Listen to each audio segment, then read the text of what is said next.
नमस्कार दोस्तों, मैं हूं विजय विद्रोही। आज हम पंजाब के किसानों के दर्द को समझने की और आपको समझाने की कोशिश करते हैं। पंजाब के किसानों के लिए कहा जा रहा है कि वो आलसी हो गए हैं, वो सिर्फ गेहूं और धान ही उगाना चाहते हैं और कोई फसल नहीं उगाना चाहते, क्योंकि 80% से ज़्यादा की खरीद सरकार न्यूनतम समर्थन मूल्य यानी एमएसपी पर कर लेती है। करीब 52,000 करोड़ का धान और गेहूं पिछले साल पंजाब से ही खरीदा गया था। किसान इसलिए खेती के अलावा और कुछ करना नहीं चाहता, वो नौकरी भी नहीं करना चाहता, वो डाइवर्सिफाई भी नहीं करना चाहता। आदि आदि आदि आरोप लगते रहे हैं। ये भी कहा जा रहा है कि पंजाब का किसान बहुत अमीर है। औसत आय राष्ट्र की जो है वो 1.33 लाख है और पंजाब की आय 1.65 लाख है और करीब 1.25 लाख रुपए की सब्सिडी मिलती है पंजाब के किसान को, जो देश में सबसे ज्यादा है। लेकिन इस तस्वीर का दूसरा पहलू देखिए, जो और खतरनाक है, जो किसान के दर्द को समझने में आसानी थोड़ी हमें होगी इससे। आखिर किसान को अगर आलसी है, किसान वैसे तो आलसी नहीं, अगर है तो किसने बनाया? किसने कहा पंजाब के किसान से कि वो धान ही उगाए और गेहूं ही उगाए? हरित क्रांति 60 के दशक में शुरू हुई, तब पंजाब का किसान क्या करता था?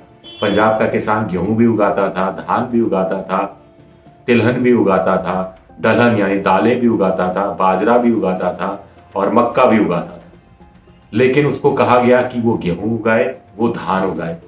चूंकि सरकार को उस समय गेहूं और धान की जरूरत थी, सरकार भीख का कटोरा लेके दुनिया भर में घूम रही थी। PL 480 आपको गेहूं याद होगा, शिप टू माउथ कहलाता था। कोई शिप गेहूं लेकर भारत के पोर्ट पर पहुंचता था तो बड़ी खबर बन जाता था। तो पंजाब के किसानों ने, हरियाणा उसका हिस्सा था उस समय, ये बड़ी जिम्मेदारी निभाई। सरकार को गेहूं चाहिए था, धान चाहिए था। सरकार ने एमएसपी घोषित की, सारा गेहूं और धान खरीदना शुरू किया और हिंदुस्तान भर में बांटना शुरू किया। लेकिन पंजाब के किसानों में अब ये आदत पड़ गई। आदत दूर करने के लिए सरकार ने कुछ नहीं किया। इसके बारे में हम आपको विस्तार से बताएंगे, लेकिन पहले आपको ये जरा बता दें कि पंजाब के किसान के लिए जो कहा जाता है बहुत अमीर है, तो पंजाब के किसान पर औसत रूप से हर किसान पर 2 लाख रुपए का कर्ज है। पिछले 10 साल में 3500 किसान आत्महत्या कर चुके हैं और 72% जो जोत है वो 5 एकड़ से भी कम पंजाब में रह गई है। तो ऐसी स्थितियों में पंजाब का किसान गुजर रहा है। और जो लोग ये आरोप लगाते हैं कि पंजाब का किसान कुछ दूसरे फील्ड में डाइवर्सिफाई नहीं होता, मैंने आपसे पहले बताया कि 1960 से पहले ये सब उगा रहा था, लेकिन उसके बाद ध्यान नहीं दिया गया। आपको जानकर हैरानी होगी कि पिछले साल पंजाब में 12 लाख एकड़ में कपास की बुआई हुई थी, 12 लाख एकड़ में नरमा कपास की बुआई हुई थी। तो इससे साफ जाहिर होता है कि पंजाब का किसान डाइवर्सिफाई करना चाहता है, बशर्ते उसके लिए रास्ता खुले। रास्ता ऐसे खोला गया कि जो CCI है, जो भारतीय कपास निगम है, उसने ये सारी की सारी कपास खरीद ली थी। अब पंजाब के किसान से कहा जा रहा है कि वो सब्जियां उगाए, पंजाब के किसान से कहा जा रहा है कि कुछ और डाइवर्सिफाई करे। तो क्यों नहीं सरकार 10,000 करोड़ का एक पैकेज घोषित कर देती कि किसान सब्जी उगाएगा और नरमा कपास उगाएगा, जिसकी सारी खरीद सरकार करेगी और अगर किसान को घाटा होगा तो अगले 5 साल तक सरकार इसकी भरपाई करेगी, मुआवजा देगी। 10,000 करोड़ का पैकेज क्यों नहीं घोषित कर दिया जाता? किसान खुशी खुशी मान जाएगा। आखिर पहले भी किसान मानता रहा है। यहाँ पर इंडियन एक्सप्रेस की एक खबर मैं ध्यान दिलाना चाहूंगा। इसमें सरदारा सिंह की बात की गई है। 90 साल के हैं, पंजाब एग्रीकल्चर यूनिवर्सिटी के वाइस चांसलर रह चुके हैं। पिछले 50-60 साल में पंजाब में कृषि सुधार के जितने काम हुए हैं उनमें से बहुत में बड़ी भूमिका इनकी रही। प्रधानमंत्री की आर्थिक सलाहकार परिषद के भी सदस्य रह चुके हैं। तो सरदारा सिंह जी 90 साल के हैं। वो कह रहे हैं कि जो कानून सरकार ने बनाया अच्छा कानून है, लेकिन बहुत जल्दबाजी में बनाया है, सरकार ने किसानों की सहमति से नहीं बनाया है। आगे जो महत्वपूर्ण बात वो कह रहे हैं कि 1986 में ही उन्होंने सुझाव दिया था कि पंजाब के अंदर जो 2.6 मिलियन हेक्टेयर में धान की पैदावार होती है, जो पानी बहुत ज्यादा खींचता है, इसमें से 1 मिलियन हेक्टेयर यानी 10 लाख हेक्टेयर के अंदर किसान धान के अलावा कुछ और चीजें उगाएं। इसके लिए 1600 करोड़ रुपए की एक परियोजना उन्होंने सरकार के सामने रखी थी कि डाइवर्सिफिकेशन होगा क्रॉप्स का। लेकिन 50 साल हो गए, अभी तक ये फाइल धूल चाट रही है। अगर ये फाइल उस समय खुल गई होती या किसानों की इतना ही दर्द की चिंता सरकारों को होती तो किसान अभी तक बहुत कुछ इसके अलावा कर चुका होता। अब कहा जा रहा है कि बासमती चावल की एक नई किस्माई है जो बहुत कम पानी लेती है लेकिन ईल्ड बहुत ज़्यादा होती है, तो पंजाब के किसानों को वो उगानी चाहिए, बिल्कुल उगानी चाहिए। अंतर्राष्ट्रीय बाजार में उस बासमती चावल की कीमत भी अच्छी है, लेकिन अंतर्राष्ट्रीय बाजार में वो सरकार खुद खरीदे खुद बेचे किसानों के यहाँ से, तो किसान क्यों नहीं उगाना चाहेगा। और दूसरी बात ये कही जा रही है कि किसान वहाँ उद्योगों की तरफ नहीं जाना चाहता, नौकरी नहीं करना चाहता, तो ये भी बिल्कुल गलत है।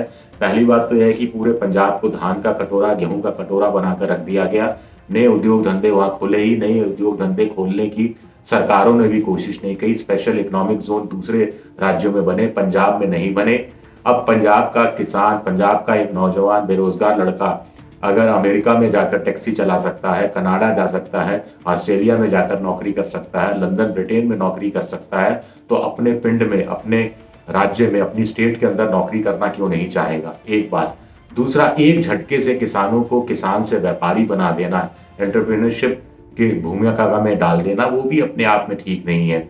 कितने लड़के हैं जो आईआईटी से निकलते हैं, आईएम से निकलते हैं, अच्छे घरों के होते हैं, लेकिन वो सरकारी नौकरी या प्राइवेट क्षेत्र की नौकरी में जाना पसंद करते हैं। या फिर कितने लड़के हैं जो खुद का उद्योग या स्टार्टअप लगाना पसंद करते हैं। इतने पढ़े लिखे समझदार लोग भी जब नौकरी को ज़्यादा प्रेफर करते हैं, तो फिर किसान जो जिसमें सहूलियत महसूस कर रहा है गेहूं और धान उगाकर, उसको छोड़कर अचानक से वो व्यापारी, एंटरप्रेन्योरशिप कैसे बन जाएगा, ये समझने की बात है। ये धीरे धीरे होगा, समय लगेगा, और यह समय सरकार को देना चाहिए और इसके बदले में कंपनसेशन की कोई स्कीम लानी चाहिए। जैसे पहले गेहूं और धान किसानों ने हरित क्रांति के दौरान क्यों उगाना शुरू किया। ऐसा नहीं है कि उस समय सरसों की खेती से उनको फायदा नहीं होता था, दाल उगाने से फायदा नहीं होता था, बाजरा उगाने से फायदा नहीं होता था, मक्का उगाने से फायदा नहीं होता था, बिल्कुल फायदा होता था। लेकिन एमएसपी पे चूंकि सरकार ने खरीदना शुरू किया, तो किसानों ने भी उसको उगाना या बोना शुरू किया। अब सरकार अगर सब्जियां खरीदना शुरू कर देगी, कुछ और खरीदना शुरू कर देगी, नरमा कपास जैसा सरकार खरीद रही है, तो किसान उगा ही रहे हैं। पंजाब की अगर हम बात करें तो पंजाब के अंदर हम देखते हैं कि 1500 किलोमीटर राजमार्गों पर काम शुरू हुआ है। चंडीगढ़ और अमृतसर में 2 अंतर्राष्ट्रीय स्तर के हवाई अड्डे हैं।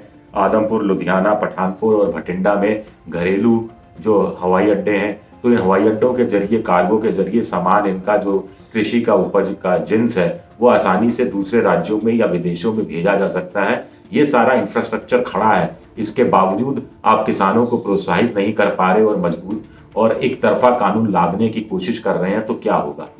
फिर हम बात करेंगे कि हरियाणा के अंदर जैसा कि पिछले साल एक नई व्यवस्था शुरू की गई है कि जो धान उत्पादक किसान है वो धान के अलावा कोई दूसरा कुछ उगाएगा तो उसको 7,000 रुपये प्रति एकड़ दिए जाएंगे। तो ऐसी ही व्यवस्था पंजाब में भी की जा सकती है। पंजाब का किसान भी खुशी खुशी इसे अपनाने को तैयार हो सकता है, लेकिन सरकार को इसलिए सामने तो आना पड़ेगा। अब सरदारा सिंह जी की बात अंत में करते हैं। फिर सरदारा सिंह जी कह रहे हैं कि वो बिल के पक्ष में है, लेकिन अगर वो कुछ बोलेंगे, मुंह खोलेंगे, तो पूरा पंजाब एक तरफ हो जाएगा, एक तरफ वो हो जाएंगे, इसलिए चुप रहना चाहते हैं। लेकिन एक बहुत बड़ी नेक सलाह दे रहे हैं सरकार को। वो कह रहे हैं कि जो हो गया सो हो गया, अब इन बिल को वापस ले लीजिए। ऐसी क्या जल्दबाजी है, नया बिल लाइए। नया बिल कैसे लाइए, किसानों के साथ बात करके लाइए, किसानों के संशोधनों को आप मानिए, किसानों की जो प्रैक्टिकल प्रॉब्लम्स हैं उनको मानिए और नया बिल लाइए। उस नए बिल को फिर लोकसभा में स्टैंडिंग कमेटी के पास भेजिए, राज्यसभा में सेलेक्ट कमेटी के पास भेजिए, या सेलेक्ट और स्टैंडिंग कमेटी मिलाकर संयुक्त समिति के पास भेजिए और वहां पर इस बिल पर चर्चा होनी दीजिए, राजनीतिक दलों के बीच चर्चा होनी दीजिए। उसमें से भी कुछ चीजें छनकर सामने आएंगी और एक जो बिल आएगा वो वास्तव में ऐसा होगा जो किसानों को मंजूर होगा और जो किसानों के पक्ष में होगा। और यहाँ साथ ही साथ सरकार वैकल्पिक सुझाव भी दे कि कैसे पंजाब के किसान को, हरियाणा के किसान को वो डाइवर्सिफाई यानी दूसरी उपज उगाने के लिए प्रोत्साहित कर सकती है। पंजाब के किसानों का एक दूसरा दर्द ये है कि उनसे कहा जा रहा है गेहूं और धान मत उगाइए, उसकी जगह कुछ और उगाइए। उधर मध्य प्रदेश में, उत्तर प्रदेश में, दूसरे राज्यों में गेहूं और धान की उपज बढ़ाने पर, उसके उत्पादन पर छत्तीसगढ़ में भी प्रोत्साहित किया जा रहा है और उनका धान और उनकी गेहूं ज्यादा खरीदी जा रही है। पिछली बार तो पहली बार ऐसा हुआ कि एफसीआई ने पंजाब से जितना गेहूं खरीदा उससे ज्यादा गेहूं मध्य प्रदेश से खरीदा। तो ये दर्द किसानों का, उनकी शिकायत, उनकी आशंका, उनका डर सब जायज है। तो कुल मिलाकर अंत में मैं फिर सरदारा सिंह जी की बात पे आऊंगा। 90 साल का की उम्र है, 60-70 साल का अनुभव है कि नया बिल सरकार लाए, इस बिल को वापस ले ले, किसानों के साथ मिलकर एक नया बिल लेकर आए और वो लोकसभा में दोनों समितियों के पास जाए। क्या ऐसा सरकार कर पाएगी, ये देखना दिलचस्प रहेगा। शुक्रिया।